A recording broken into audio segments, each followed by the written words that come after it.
Isang bagay na hindi ko lubos maisip na ngayon lang nangyari na nagwala ng todo ang aking mga gadget at aparato. At sigurado ako na hindi lamang nag-iisa ang nadedetect niya, siguradong napakarami nito.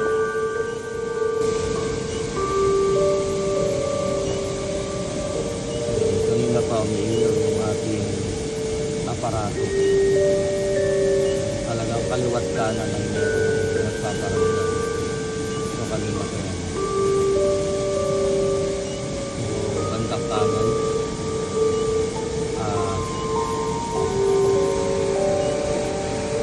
Meron din dito sa kaliwa. So ito yung kabuuan ng area.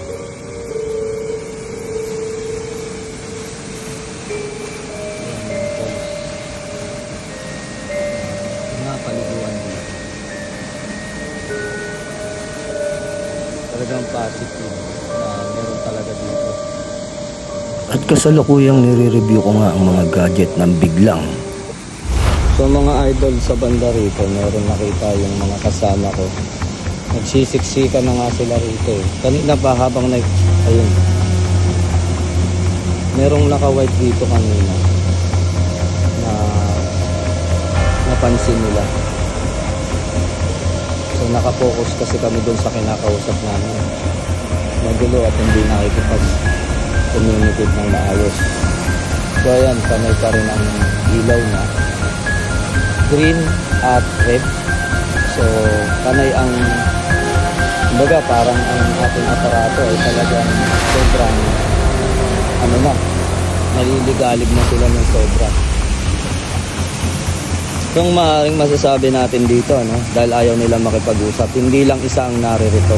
Halo-halo na ang meron dito sa lugar na to, elemento at espiritu o kaluluwa na tinatawag. Kung makita nyo naman, napaka-creepy ng lugar. Then yung kandila natin, kanina papatay ng patay. Parang ayaw nila eh. Pero doon talaga sa tubig eh. Pagbanda dito sa may tubig na to, grabe yung nasasagap niya.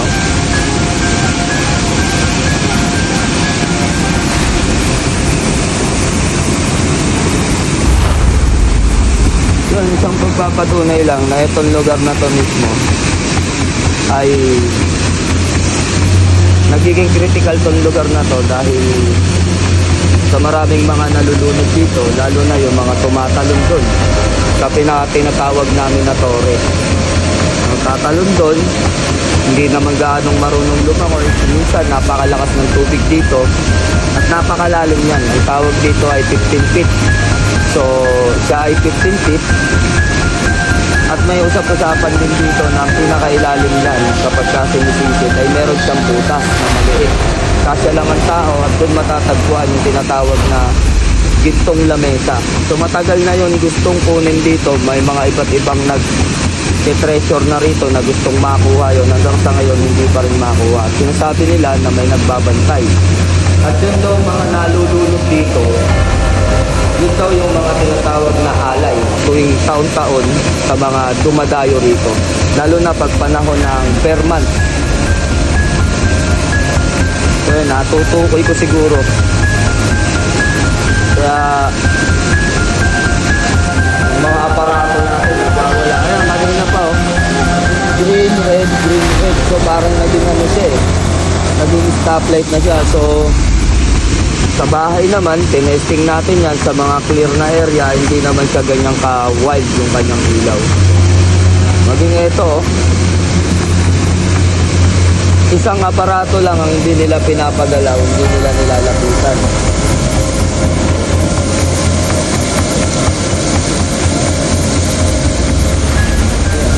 Reset natin. Kasi kapag may lumapit dito, inaabot na kanya rin.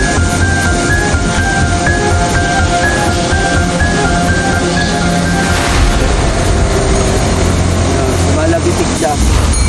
Maganyan siya kapag meron nagkukusa.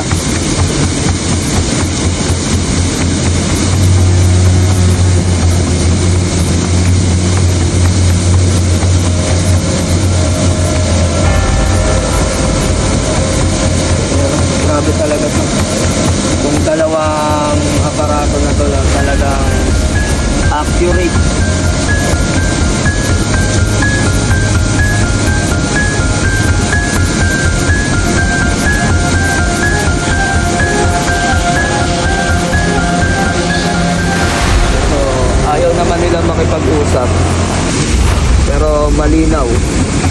Dito, nung ito na tinanong ko kanina tong EMF, na sinabi ko na kung sila ay elemento, kung sila ay kaluluwa na nalunod dito, ay paabutin dito sa kulay pula yung pinakailaw. So nangyari naman kanina.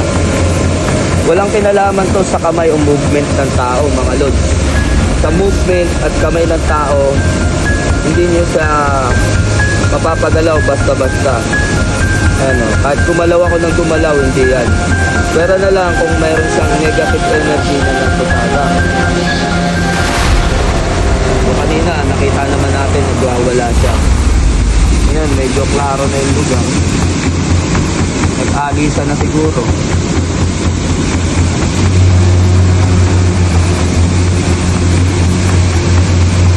Pero ito, may time na umiilaw-ilaw pa rin siya. Ito, ano na, okay na yan, umiilaw na naman yung red.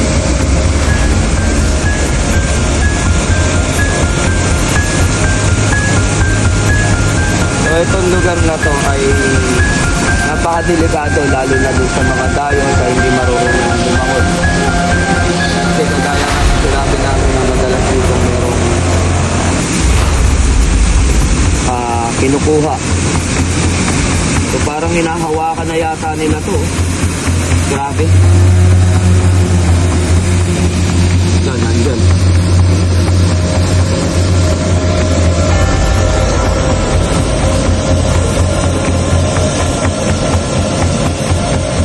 Dito.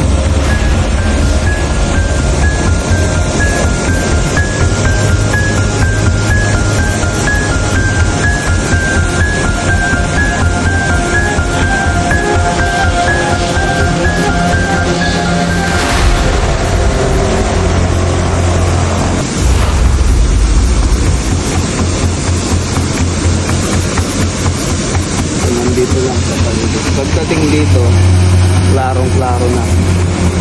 Meron pa. Palipat-lipat sila eh. Nagdalaw.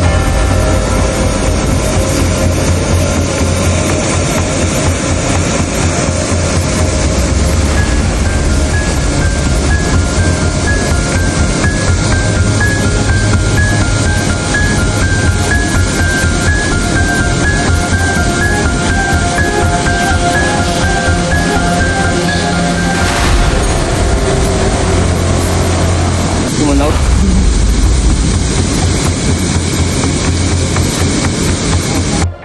At dahil masyadong aggressive ang lahat ng mga kaluluwa at elementong naririto, ay nagdesisyon na kaming umuwi.